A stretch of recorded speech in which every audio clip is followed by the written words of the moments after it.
So just for the records, I was able to position myself a little bit better than initially expected, and we're always here to exceed expectations.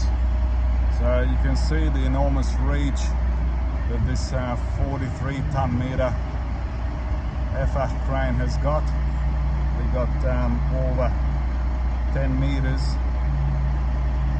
for this 2.3 ton empty container, and unlike what I've expected at first, I was able to reach the furthest point of the yard, and therefore utilizing the space the best we could for the benefit of the client. This is what we are here to achieve. Thank you.